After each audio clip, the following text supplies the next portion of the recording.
Commander Vexara Thalri pressed her forehead against the cold metal wall of her cell, letting the chill numb the throbbing pain from the wound across her shoulder. 3 rotation cycles had passed since the humans had captured her after the Battle of Orion's Edge, the final desperate stand of her battalion. She was the only survivor. The Shaldaran Empire had once been mighty, spanning 7 star systems with technology that had made them feared throughout the galaxy. Now, after 8 years of brutal war with the humans, her people were scattered, broken, and on the verge of extinction. And she, once the decorated commander of the Imperial warship Vengeance, was reduced to a prisoner in a human military compound. The cell was sparse, but not cruel. A simple cot, a small washroom area sectioned off for privacy, and walls that seemed designed to withstand her species' superior strength. Her captors had removed her armor, but left her the thin bodysuit worn beneath it. The deep purple of her skin looked sickly under the artificial lighting, the luminescent markings along her forearms dimmed with fatigue and defeat. When the cell door hissed open, Vexara didn't move. She had expected interrogation, perhaps torture. What else did victors do with their enemies? "Ma'am, I've brought medical supplies." The voice was quiet, male, human. She turned slowly, her 4 eyes narrowing as she took in the soldier standing at the threshold. He wasn't like the others who had captured her, the ones who had spat curses as they dragged her bleeding body from the wreckage. This one was tall, broad-shouldered, with skin the color of Shaldaran sand and eyes that reminded her of the deep waters of her homeworld. "Sergeant Elias Miller," he said, tapping the insignia on his uniform. "I've been assigned to, well, to you." Vexara said nothing, baring her teeth slightly, a warning gesture among her kind. Undeterred, he set down a tray containing bandages, disinfectant, and what appeared to be food and water. "Your shoulder needs treatment. The medic said your physiology is similar enough to ours that these should work." "I would rather die than accept human charity," she said, her translator implant converting her native clicks and hums into the harsh sounds of human language. Sergeant Miller nodded, seemingly unsurprised. "Then I'll leave it here. Your choice." He hesitated, then added, "This isn't charity. It's basic decency."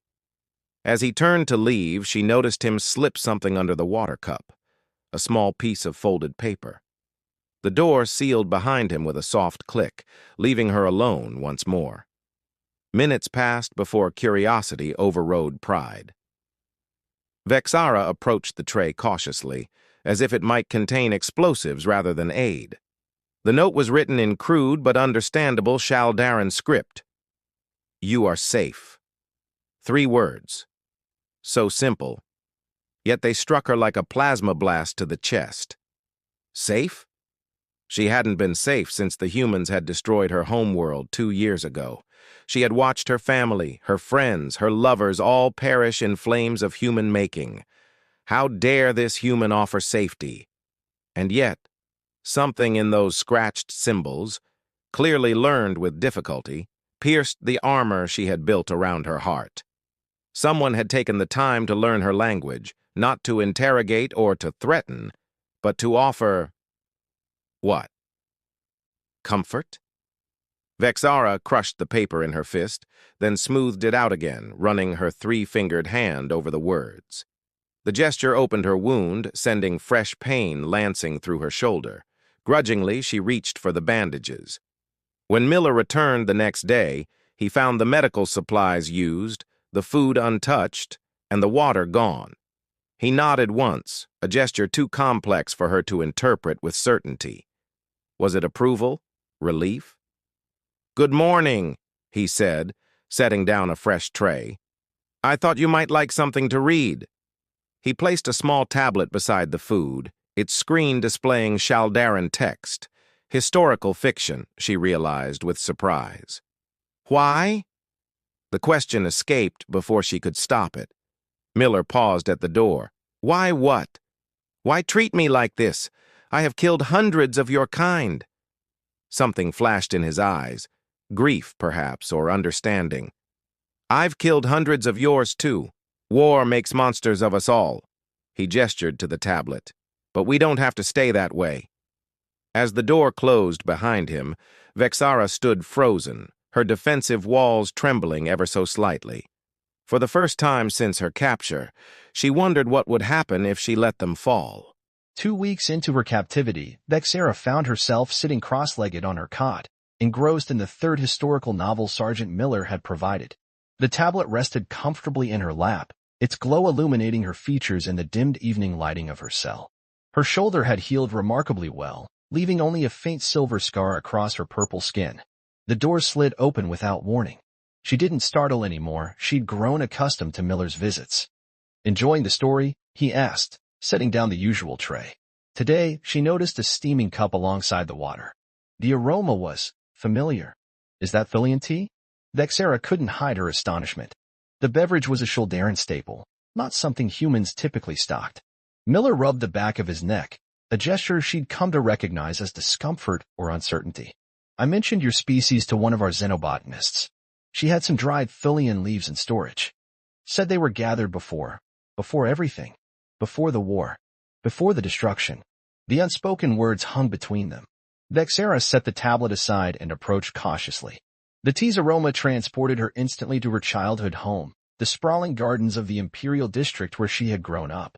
She took the cup, their fingers brushing briefly. His skin was warm against hers. "Thank you," she said quietly, the words foreign on her tongue. When was the last time she'd expressed gratitude to anyone, let alone a human? Miller smiled, a genuine expression that crinkled the corners of his eyes. "You're welcome, Commander." "How much do you know about me?" she asked, taking a careful sip of the tea. It was perfect, steeped exactly to Shuldaran preference. "You commanded the Vengeance for 3 years. Before that, you led a ground assault team that was particularly effective against our eastern colonies." His voice held no accusation, just factual acknowledgement. "You're the highest-ranking Shuldaran we've captured alive." Vexara nodded slowly. "And yet no interrogators. No mind probes. Just you." Miller leaned against the wall, maintaining a respectful distance. "Would you believe me if I said the war might be ending?" The tea suddenly tasted bitter in her mouth. "Ending how? With the final extinction of my people?" "No." His voice was firm. "With peace talks. Your capture.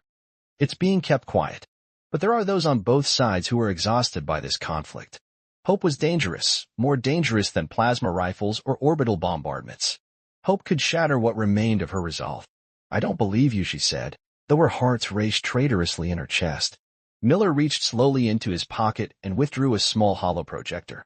With a flick of his thumb, it displayed a news feed, human and Shuldaran representatives meeting on a neutral space station. "This is happening now," he said softly. "That's why you're being treated as you are. You're no longer just a prisoner of war. You're a potential diplomatic asset." Vexara stared at the projection, recognizing Subcommander Keldar, one of her own officers, presumed dead months ago. "Turn it off," she whispered, suddenly overwhelmed. Miller complied immediately. They stood in silence, separated by 3 feet of space and 8 years of bloodshed. "Why bring me tea?" she asked finally. "Why the books? If I'm a diplomatic asset, why not just keep me alive until needed?" He met her gaze steadily. "Because I've seen enough of treating people like things." Something shifted in Vexara then, something fundamental. She studied this human, trying to understand. In battle, humans had always seemed savage, relentless. But Miller was different, thoughtful, gentle even. "Will you tell me about your world?" she asked impulsively. "Not as it is now, but as it was before." Surprise flickered across his face, followed by something warmer. He pulled up the room's single chair and sat, keeping a respectful distance. "I grew up in a place called New Zealand," he began, "surrounded by mountains and sea." As he spoke, painting pictures of his homeland with words, Vexara found herself leaning forward, captivated not by tactical information, but by the simple beauty of his memories. For the first time since her capture, perhaps for the first time since the war began, she saw a human not as an enemy to be destroyed, but as a person with a past, with dreams, with grief matching her own. When he eventually left, promising to return the next day, Vexara remained sitting with her empty teacup cradled in her hands. The cold iron of her cell seemed somehow less oppressive, as if the first rays of light had begun to penetrate its walls. You still hold your eating utensils like you're preparing to stab someone, Elias observed with a hint of amusement as they sat in what was now being called the diplomatic quarters, rather than a cell. Vexera glanced down at her three-fingered grip on the fork. Old habits, she replied, consciously relaxing her hold. When you've spent 8 years expecting an attack during every quiet moment, it's difficult to unlearn. A month had passed since her status had changed from prisoner to reluctant diplomatic envoy. The peace talks continued on the neutral station, broadcast occasionally to both human and Shaldaran territories. Meanwhile, Vexera found herself in a strange limbo, neither captive nor free, housed in a comfortable suite with limited access to the rest of the facility, always accompanied by Sergeant Miller. Elias. She had begun thinking of him by his first name 3 weeks ago, though she rarely spoke it aloud. I understand, he said, his expression sobering. After my first tour, I slept with a pulse rifle for months. My sister said I'd reach for it if someone so much as dropped a plate. These exchanges had become commonplace between them, small confessions, shared experiences of war and its aftermath. It was disarming how similar their responses had been, despite belonging to species that had spent nearly a decade trying to annihilate each other. Your sister, Vexera said carefully, setting down her fork. You've spoken of her often. You were close. He corrected gently. We are close. She's a doctor now, working on one of the colonies that was attacked early in the war. Vexera's luminescent markings dimmed slightly, a sign of discomfort or shame among her kind. Perhaps by forces under my command. Elias met her gaze steadily. Perhaps, but she chose to heal there because of what happened, not despite it. The conversation lapsed into silence as they finished their meal. Outside the reinforced windows, the sunset painted the military compound in shades of amber and gold. It was the first time Vexera had been permitted to see Earth's sky, a concession granted only yesterday. Would you like to go outside? Elias asked suddenly.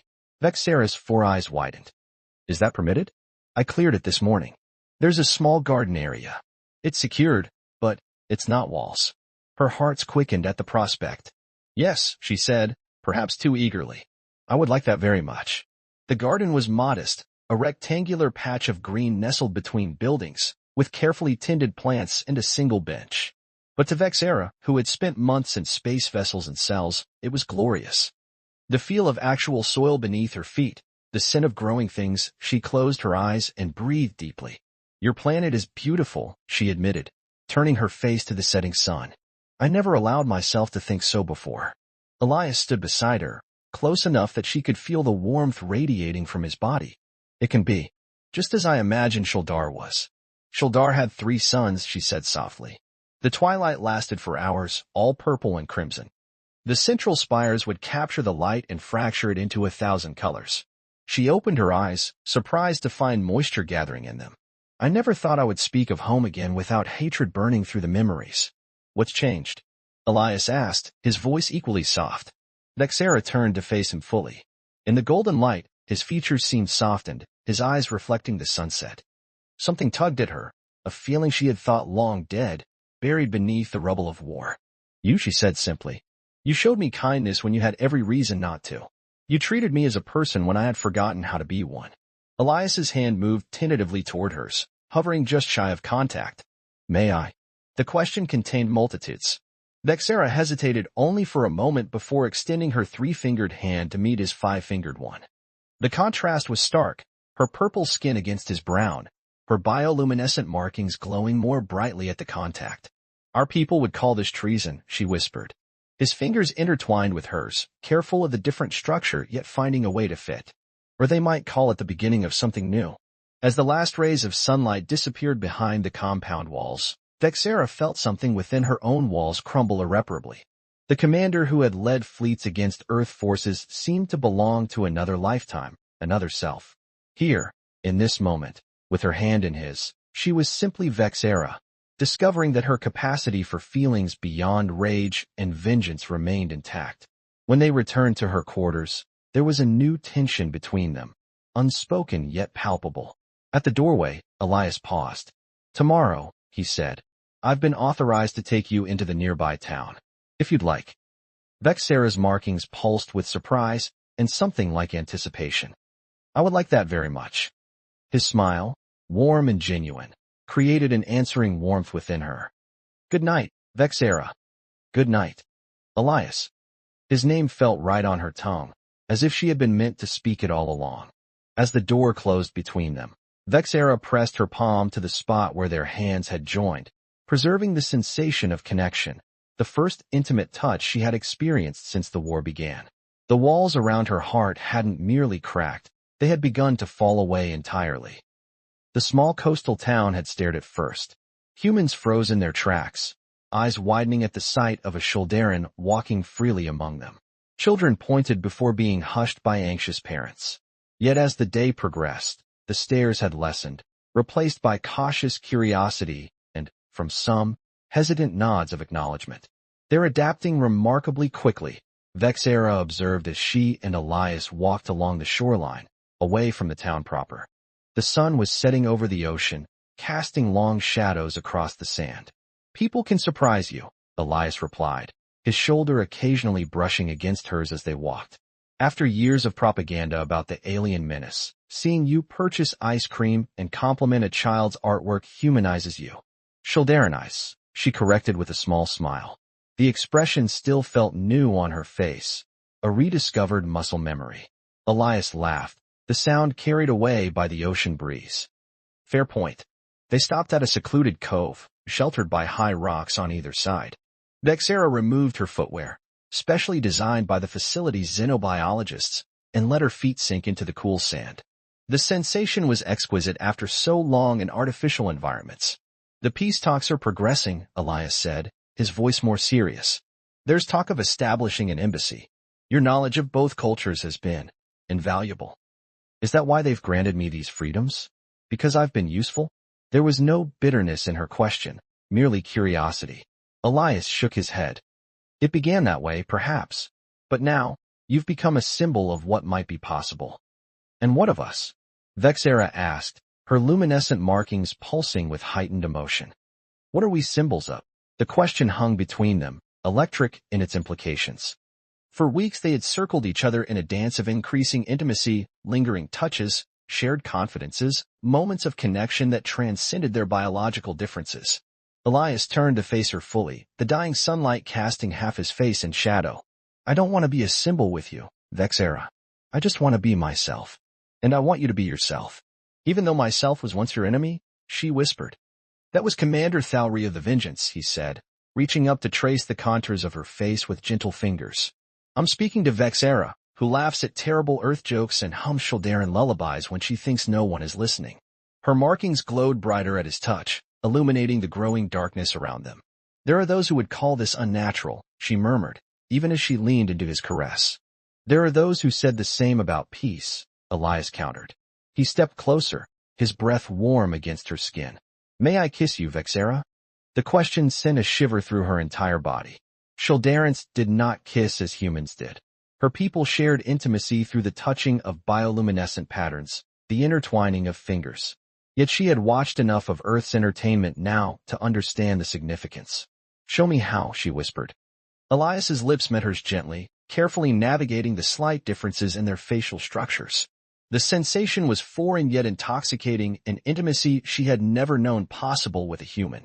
Her hands found their way to his shoulders, then his neck, her markings pulsing with a bright violet glow that illuminated them both in the gathering darkness.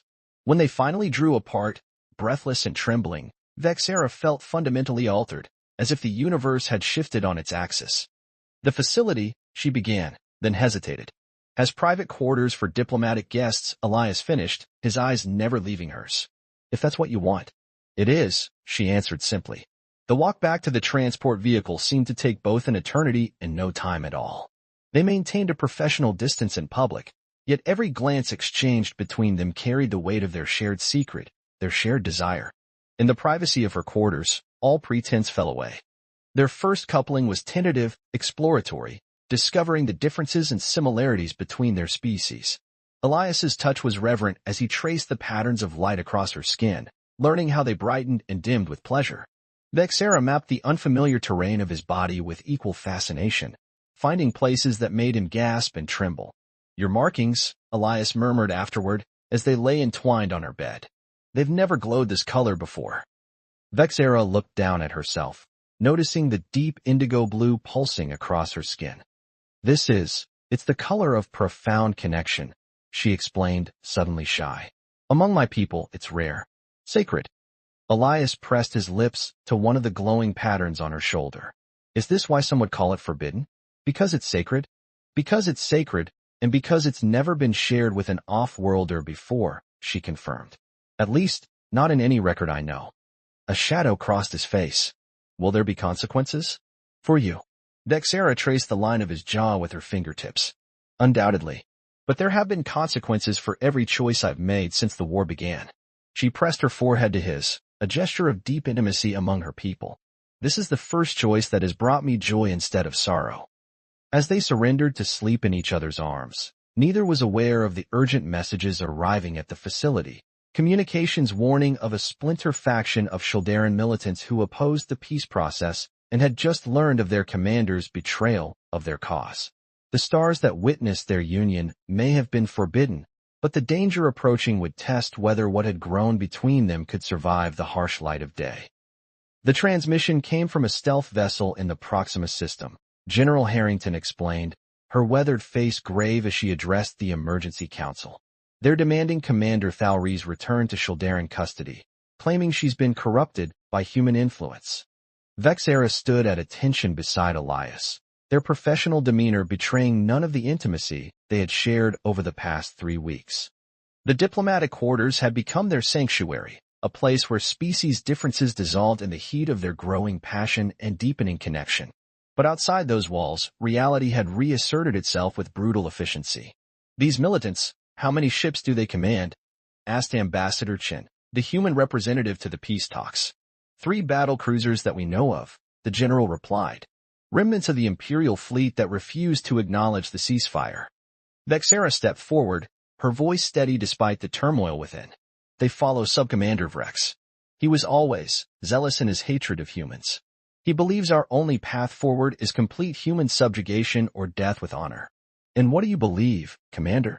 Ambassador Chen's question cut through the room like a blade.